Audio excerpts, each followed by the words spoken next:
AP శాసన మండలిలో వైసీపీకి సీనియర్ రాజకీయ నాయకులు ఉన్న వైసీపీ పరుడు మాత్రం ఓ లేడీ మెంబర్ కాపాడుతోంది.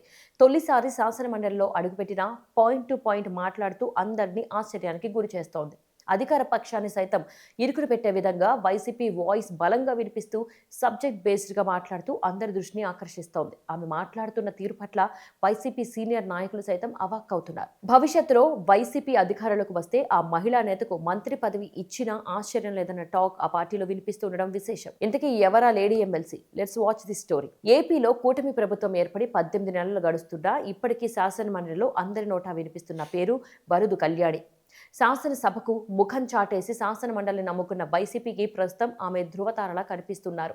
వైసీపీ తరపున బలమైన వాయిస్ వినిపిస్తూ అందరి దృష్టిని ఆకర్షిస్తున్నారు. వైసీపీ అధికారంలో ఉన్న సమయంలో చాలా మంది బలమైన లేడీ లీడర్లు ఉన్నారు. అధికారం మనదే కదా అని రెచ్చిపోయి నోటుకొచ్చినట్లు మాట్లాడి అధికారం కోల్పోయిన తర్వాత దాదాపుగా సైలెంట్ అయిపోయారు.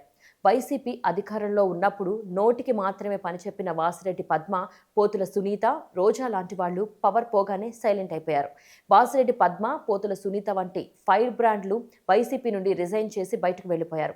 ఇంకా పార్టీలో కొనసాగుతున్న మాజీ మంత్రులు రోజా, తానేటి వనిత వంటి వాళ్లు అప్పుడప్పుడు మీడియా ముందుకు వస్తున్నారు తప్ప అధికారంలో ఉన్నప్పుడు కనిపించినంత దూకుడు ఇప్పుడు లేదు. ఇక మాజీ హోంమంత్రి మేకతోటి సుచరిత, మాజీ డిప్యూటీ సీఎం పాముల పుష్పశ్రీవాణి పూర్తిగా సైలెంట్ అయిపోయి అసలు వైసీపీలో ఉన్నారో లేదో అని సందేహపడేలా వ్యవహరిస్తున్నారు.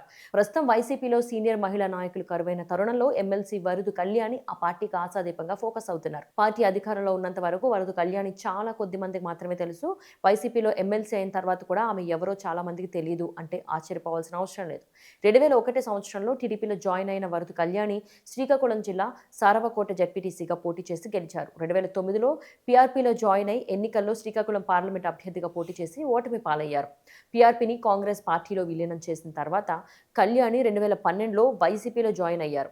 ఉత్తరాంధ్రలో పార్టీ పరంగా వివిధ పదవులను నిర్వహించిన ఆమె 2019 ఎన్నికల్లో అనకాపల్లి పార్లమెంటు నియోజకవర్గం అభ్యర్థిగా పోటీకి సిద్ధమై చివరి నిమిషంలో డ్రాప్ అయ్యారు. ఇక 2021 నవంబర్లో వచ్చిన స్థానిక సంస్థల కోట ఎమ్మెల్సీ ఎన్నికల బరిలోకి దిగి విజయం సాధించారు. ఏపీ శాసన మండలిలో ఉన్న నాయకుల్లో ప్రతిపక్ష నాయకుడు బొత్స సత్యనారాయణ తప్ప ఆ పార్టీ వాయిస్ వినిపించే నేతలే లేరు. అయితే కళ్యాణి శాసన మండలిలో తన వాడైన మాటలతో అందరినీ ఆకర్షిస్తున్నారు. ప్రభుత్వాన్ని పదే పదే ప్రశ్నించడం, కూటమి పాలనలో లోపాలను ఎత్తి చూపిస్తూ కూటమి నేతలను కూడా ఆశ్చర్యపరుస్తున్నారు.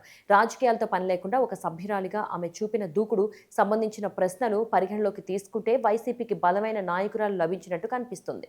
సోషల్ మీడియాలో సైతం కళ్యాణికి నెటిజన్ల నుంచి బలమైన సపోర్టు లభిస్తూ ఉండడం విశేషం.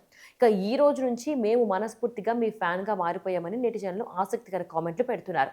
కూటమి పార్టీల్లోనూ వరుదు కళ్యాణిపై చర్చ సాగుతూ ఉండడం గమనార్హం. ఇక నారా లోకేష్, హోంమంత్రి వంగలపూడి అనిత లాంటి వారితో ఆమె ఢీ అంటే ఢీ అంటూ ఉండడం సీనియర్లను ఆకట్టుకుంటోందట. మీడియా ముందు మాట్లాడినా, శాసన మండలిలో మాట్లాడినా ఎక్కడా మాట తోలకుండా, అసభ్య పదజాలం వాడకుండా అత్యంత చాకచక్యంగా మాట్లాడుతున్నారు. పాయింట్ టు పాయింట్ మాట్లాడి ప్రభుత్వాన్ని ఇరుకున పెడుతున్న వరుదు కళ్యాణికి రానున్న రోజుల్లో వైసీపీ అధికారంలోకి వస్తే మంత్రి పదవి వచ్చే ఛాన్స్ ఉందని వైసీపీలోనే టాక్ వినిపిస్తోంది. మరి ఫ్యూచర్లో వరుదు కళ్యాణి పొలిటికల్ జర్నీ ఎలా ఉండబోతోందో చూడాలి.